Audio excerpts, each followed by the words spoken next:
Some calls don't ask for permission. They change lives the moment they're answered.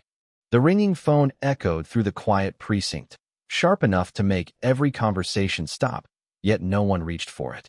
Across the room, Officer Daniel Brooks stood with quiet confidence beside a patrol vehicle, convinced he had just prevented a serious security threat.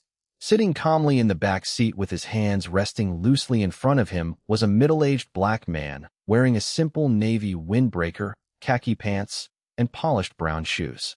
His expression carried neither anger nor fear, only the steady patience of someone who had spent a lifetime making difficult decisions under impossible pressure. Daniel glanced toward him with the certainty of a man who believed experience never lied.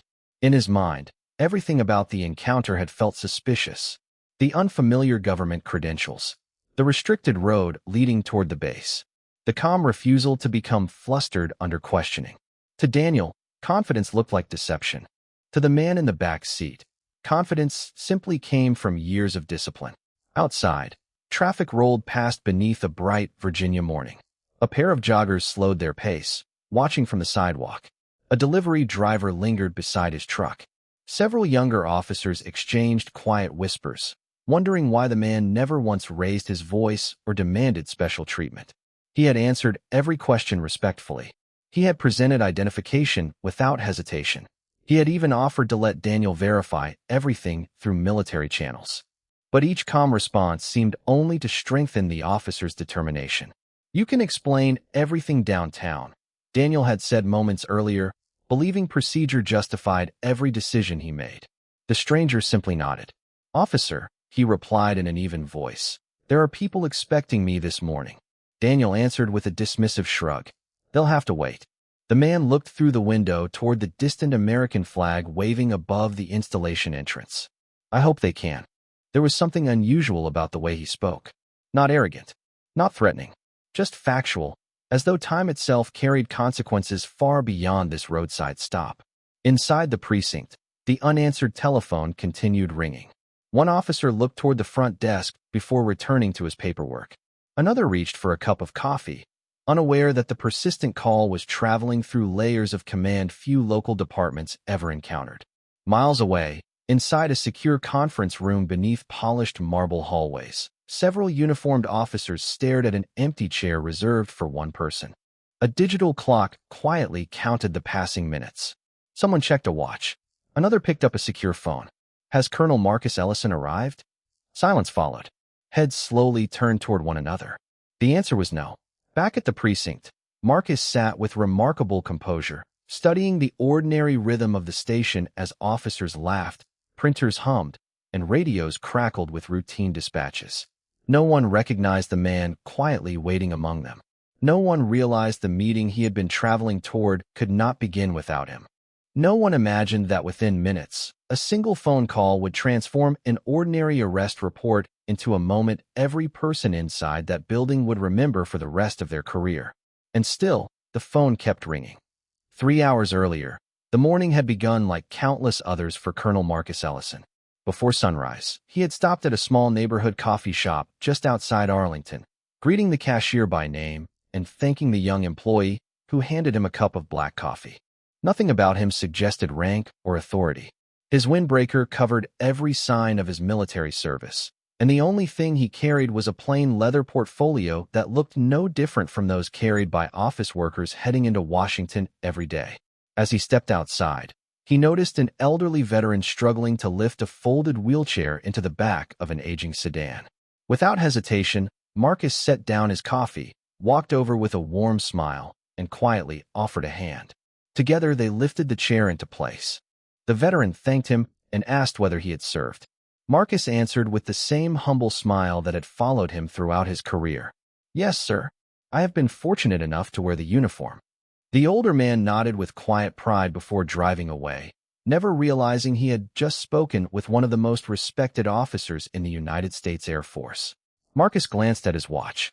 He still had plenty of time before a meeting that had been scheduled weeks in advance, one that only a handful of people even knew existed. His phone displayed several secure reminders, but he silenced them, preferring to enjoy the peaceful drive while the highways remained relatively empty. The morning sunlight reflected across the Potomac River as he merged onto the freeway, passing commuters, delivery trucks, and families beginning another ordinary weekday. For Marcus, discipline had never meant rushing. It meant arriving prepared. Years of leadership had taught him that calm decisions often carried the greatest weight.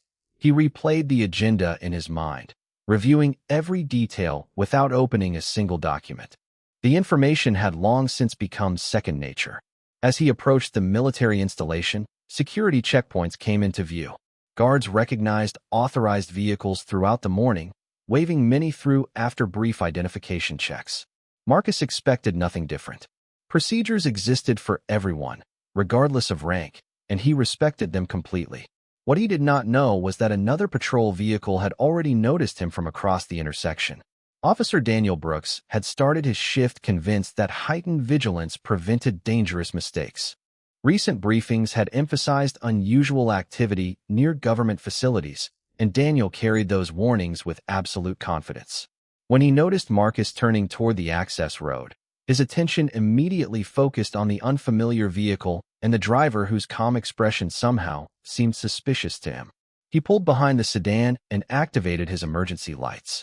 Marcus eased safely onto the shoulder without hesitation, turned off the engine, lowered the window, and waited with both hands visible on the steering wheel.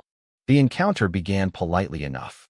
Daniel requested identification, and Marcus provided his driver's license along with his military credentials. Daniel examined the documents for several long seconds, his expression growing more skeptical instead of reassured. Marcus remained courteous, answering each question clearly and respectfully. He even suggested contacting the installation to verify his assignment if there was any uncertainty. But the more composed Marcus appeared, the more convinced Daniel became that he was facing someone who had rehearsed every answer. Neither man realized that this ordinary traffic stop had already begun setting into motion a chain of events that would soon reach far beyond the quiet roadside where they now stood. Daniel Brooks had spent nearly 12 years wearing a badge, and somewhere along the way he had begun trusting his instincts more than the evidence placed in front of him.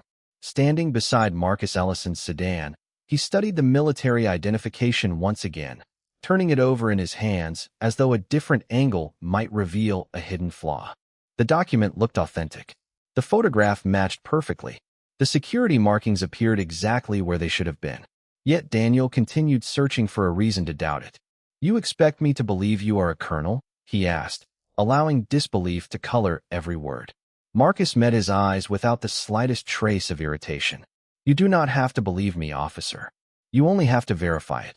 The answer was calm, respectful, and completely free of confrontation, but Daniel interpreted the composure as confidence that came from rehearsing a story. He handed the identification back only long enough to request additional documents. Marcus complied immediately, retrieving his driver's license, vehicle registration, and insurance information without a single unnecessary movement. Every request received a courteous response. Every document was current. Every question received a direct answer. The conversation should have ended there. Instead, Daniel found himself asking increasingly detailed questions about Marcus's destination, his assignment, and the purpose of his visit to the installation. Marcus answered only what he was authorized to discuss, explaining that he was expected at an official meeting and that the installation security office could confirm his arrival. He never mentioned his position, never demanded special treatment, and never attempted to use his rank as leverage. To Marcus, respect for procedure mattered more than personal convenience. A second patrol unit arrived a few minutes later, responding to Daniel's request for assistance. The younger officer stepped out, quietly observing the interaction before glancing at the identification in Daniel's hand. "Everything checking out?" he asked. Daniel hesitated for a moment before replying. "Not yet." Marcus remained exactly where he was, hands visible, posture relaxed, watching the morning breeze carry fallen leaves across the shoulder of the road. The younger officer looked toward Marcus and offered a polite greeting that Marcus returned with a simple nod. For an instant, uncertainty crossed the younger officer's face. Nothing about the man standing before them suggested panic, deception, or hostility.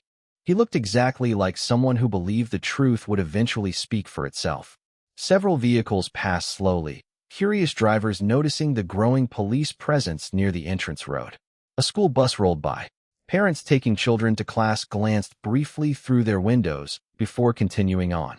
The ordinary rhythm of the morning continued, completely unaware that every passing minute carried consequences invisible to everyone present. Marcus's secure phone vibrated quietly inside his jacket. He did not reach for it. He understood the rules governing traffic stops, and he refused to create even the appearance of resisting instructions. The screen eventually went dark before lighting up again only seconds later. Daniel noticed the repeated vibrations and frowned. Expecting someone important, he asked with unmistakable skepticism. Marcus answered honestly. Someone is probably expecting me. Daniel folded his arms. They can wait. Marcus looked toward the distant entrance of the installation where the American flag moved steadily against the blue sky. His voice remained measured, almost thoughtful. I hope the mission can. Those 6 words lingered in the cool morning air, carrying a weight that no one on that roadside yet understood. The drive to the precinct was almost silent. Daniel Brooks kept his attention on the road ahead, convinced that every decision he had made reflected good judgment rather than personal bias. Behind him, Marcus Ellison sat quietly, looking out the window as familiar streets replaced the entrance to the military installation. He knew every passing minute mattered, yet there was no frustration in his expression. Years of service had taught him that composure often revealed more strength than raising his voice ever could. When they arrived, the morning routine inside the station continued as though nothing unusual had happened. Officers greeted one another. Telephones rang, keyboards clicked, and the smell of fresh coffee drifted through the hallway. Marcus was escorted inside with the same calm dignity he had carried since the traffic stop began. Several people looked up briefly before returning to their work, assuming they were witnessing another ordinary case. Daniel placed the military identification on the front desk and spoke with quiet confidence. I need these credentials checked again. A records clerk accepted the documents, studying them with growing curiosity. Everything appeared authentic, but official military verification often required additional time. We may have to wait, the clerk replied. Daniel nodded without concern. We have time. Marcus politely answered every routine question that followed. He confirmed his name, his address, and his date of birth. When asked about his occupation, he simply answered, United States Air Force. The clerk looked down at the identification once more before typing additional information into the computer. Several attempts to access restricted personnel records produced only limited results. Instead of easing Daniel's concerns, the lack of publicly available information reinforced them. Convenient, he muttered under his breath. Marcus heard the remark, but offered no response. A younger officer standing nearby watched the exchange with growing uncertainty. Quietly, he asked Daniel, should we contact the installation directly? Daniel shook his head. We will finish our process first. Marcus lifted his eyes toward the younger officer and spoke with steady courtesy. That would answer every question. The younger officer hesitated, sensing no hostility in the man before him, only patience. Before he could respond, another secure vibration came from inside Marcus's jacket. Again, Marcus made no effort to reach for the device. The vibration stopped, then returned less than a minute later. Somewhere else, someone was clearly trying to reach him. The station clock continued moving forward, minute by minute. At the military installation, an operations officer checked the conference room again before stepping into the hallway. Has anyone confirmed Colonel Ellison's arrival? The answer remained the same. No one had seen him. Another call was placed. Another secure message was transmitted. Concerns slowly replaced routine. Back inside the precinct, Daniel remained convinced he was uncovering something important. He interpreted Marcus's calm demeanor as calculated confidence instead of professional discipline. Marcus simply folded his hands and waited, knowing that truth did not become less true simply because it took longer to recognize. Around him, conversations continued, printers hummed, and patrol radios reported ordinary incidents from across the city. None of the people moving through the building realized they were only moments away from witnessing a phone call that would instantly transform an ordinary morning into one of the most unforgettable days in the history of their precinct. Inside the operations center at the military installation, the atmosphere had shifted from routine efficiency to quiet concern. A large digital display showed the morning schedule moving forward exactly on time, except for one item that refused to begin. Every chair around the conference table was occupied except one. The empty seat belonged to Colonel Marcus Ellison.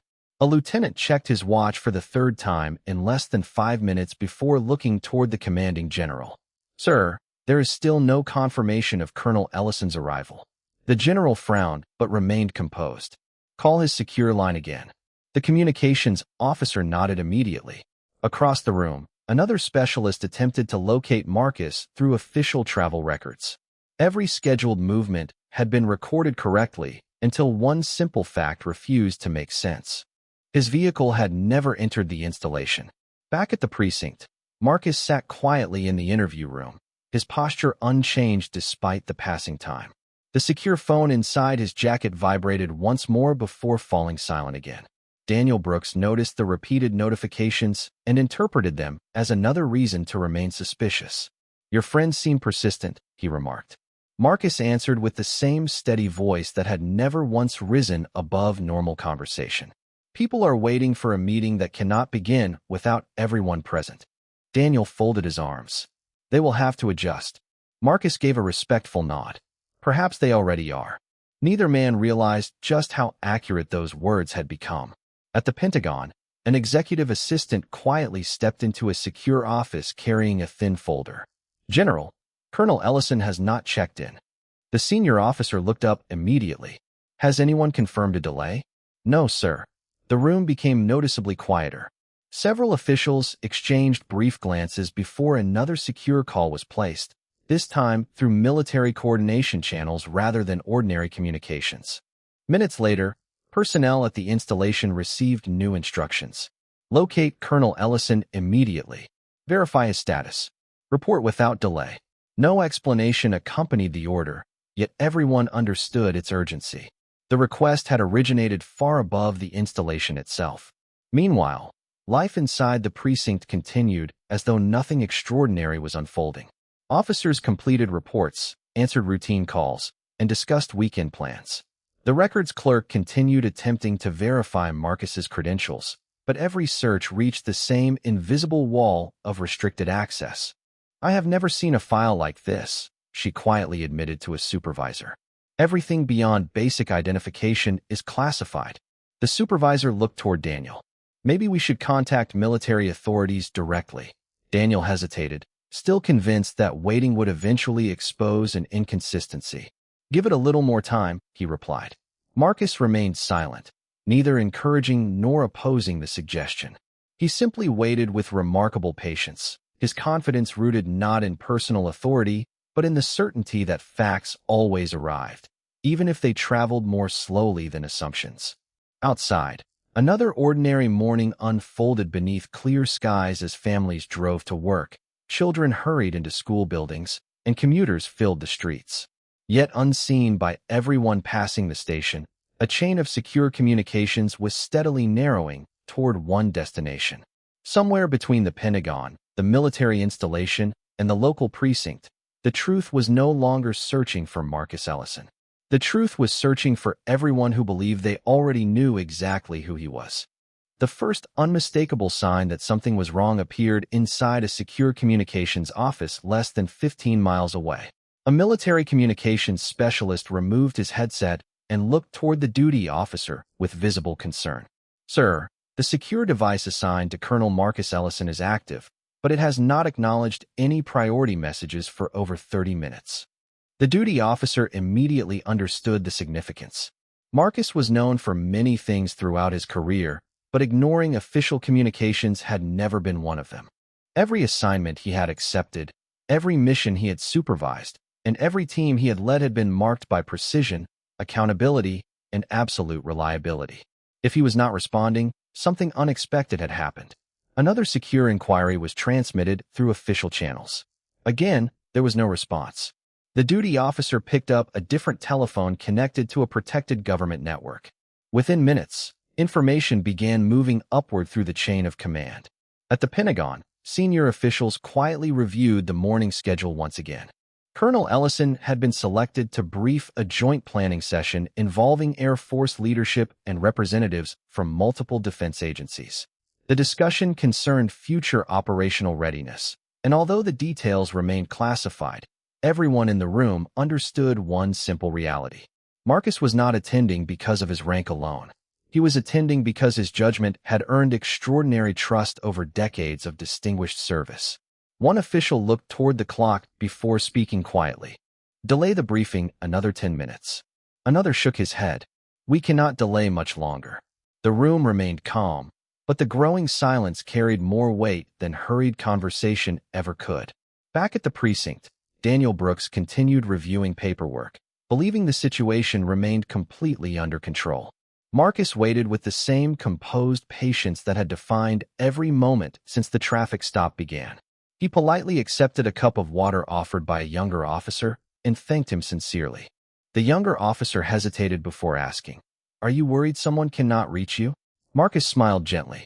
"I am more concerned about the people who are trying." The answer lingered in the room long after the conversation ended. Nearby, the records clerk finally stood from her desk and walked toward the supervising sergeant. "I have contacted every database available to local law enforcement," she explained quietly. "His identity is confirmed, but nearly everything connected to his service record requires authorization far beyond our access." The sergeant looked down at the identification card resting on his desk before asking the question no one had seriously considered until that moment. "If his credentials are genuine, who exactly are we waiting to hear from?" Before anyone could answer, another telephone began ringing at the front desk. Then another line illuminated. A dispatcher transferred one of the incoming calls without recognizing its significance. Somewhere beyond the walls of the precinct, military officials had already narrowed Marcus Ellison's last known location. They no longer wondered whether he had missed the meeting by choice. They knew something had interrupted him, and for the first time that morning, the search was no longer focused on finding a missing officer. It was focused on finding the local department that had unknowingly placed itself at the center of a situation far larger than anyone inside that building could possibly imagine. The front desk telephone rang again, but this time the sound carried an unusual urgency that no one could explain. The dispatcher answered with the same routine greeting used hundreds of times each day. Within seconds, her expression changed. She straightened in her chair and glanced toward the supervising sergeant. "The caller says this concerns an immediate military matter," she said quietly before transferring the line. The sergeant picked up the receiver with calm professionalism. "This is Sergeant Michael Turner." A composed voice answered from the other end.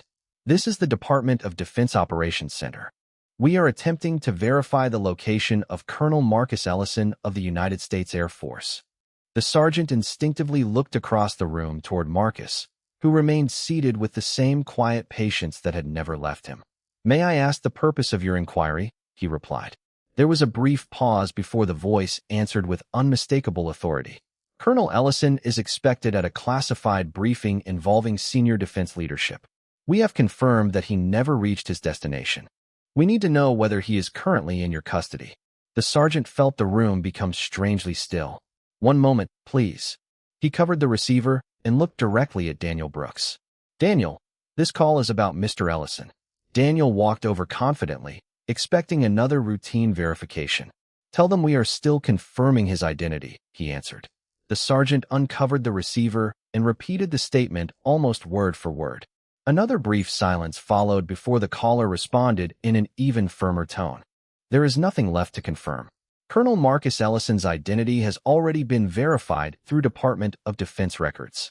I need your department to place your commanding officer on this call immediately." The confidence slowly disappeared from Daniel's face.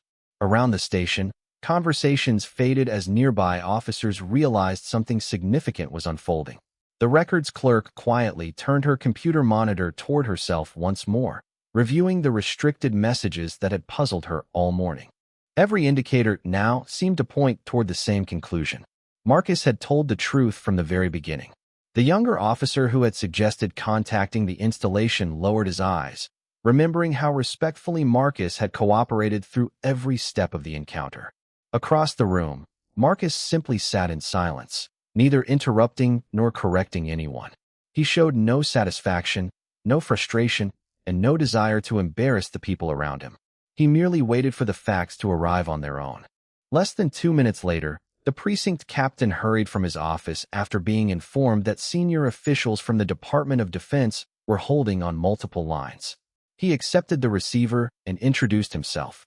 Before he could ask a single question, another calm voice joined the conversation. "Captain, this is the Pentagon. Colonel Marcus Ellison is conducting official duties under lawful federal authority. We request his immediate release and respectful assistance so he may continue to his assigned briefing without further delay." The words settled over the precinct with extraordinary weight. Nobody spoke. Nobody moved. Every assumption that had guided the morning quietly collapsed beneath a truth that had never changed.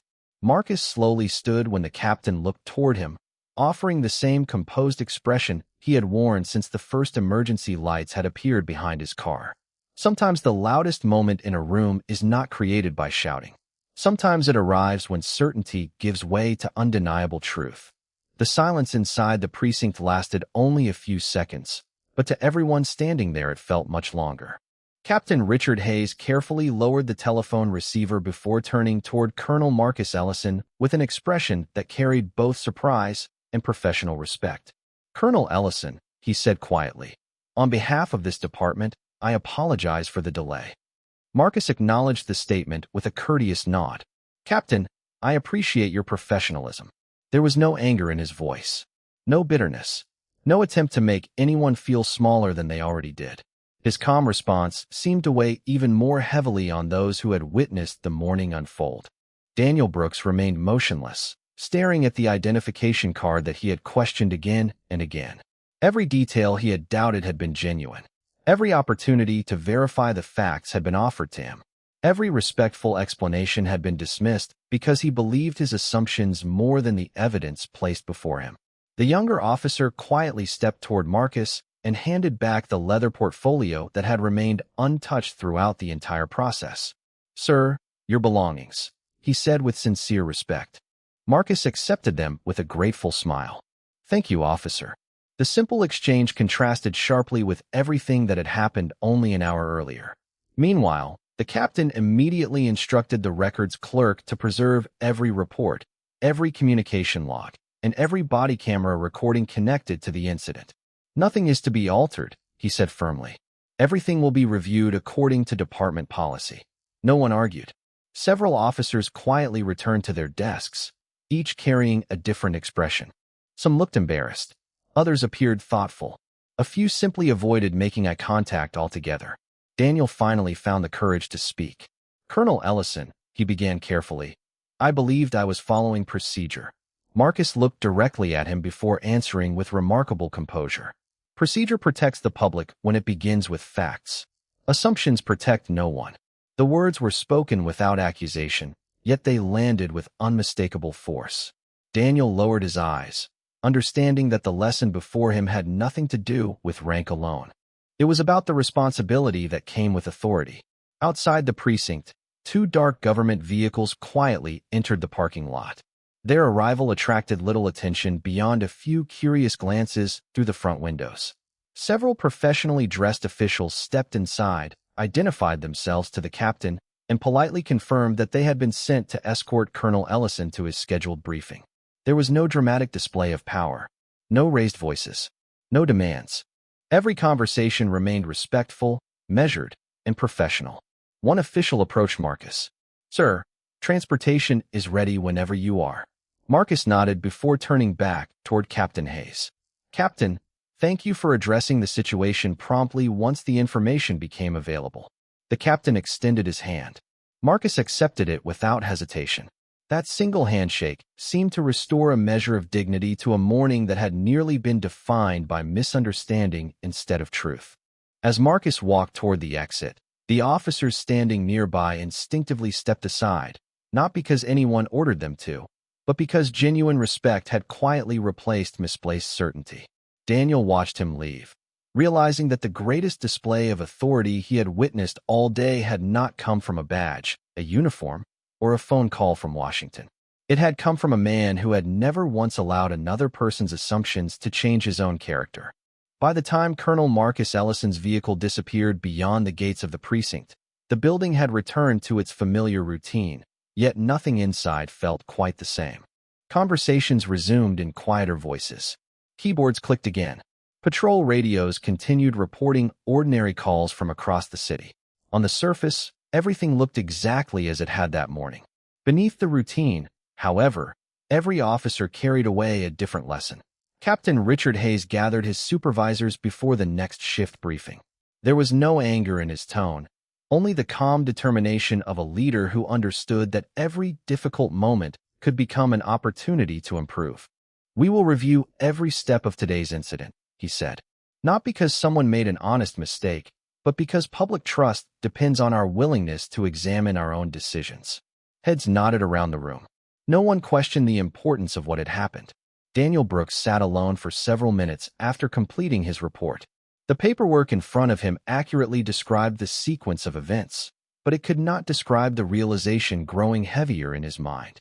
He replayed every conversation with Marcus, every respectful answer, every opportunity to verify the facts before reaching a conclusion.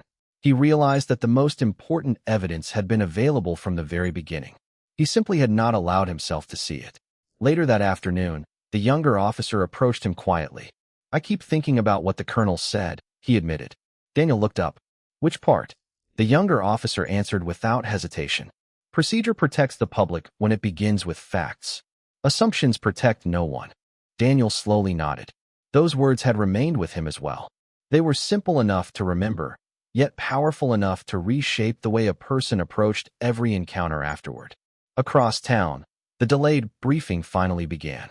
Colonel Marcus Ellison entered the secure conference room without mentioning the events of the morning. He greeted every official with the same professionalism he had shown throughout his career. When one senior general quietly apologized for the unexpected delay, Marcus offered the same response he had given everyone else that day. "What matters most is that we continue moving forward." There was no interest in revenge, no desire to humiliate anyone. His greatest concern had always been the mission, not his own pride. Days later, the department completed its internal review, reaffirming the importance of thorough verification, respectful communication, and impartial decision-making during every public encounter. The incident became a teaching moment discussed during future training sessions, not because it involved a highly respected military officer, but because it demonstrated how easily assumptions could distract even experienced professionals from the truth standing directly in front of them. Imagine standing there that morning, seeing only an ordinary man in a simple jacket, never realizing the weight of responsibility he quietly carried. Now imagine how different the day might have been if respect had arrived before judgment.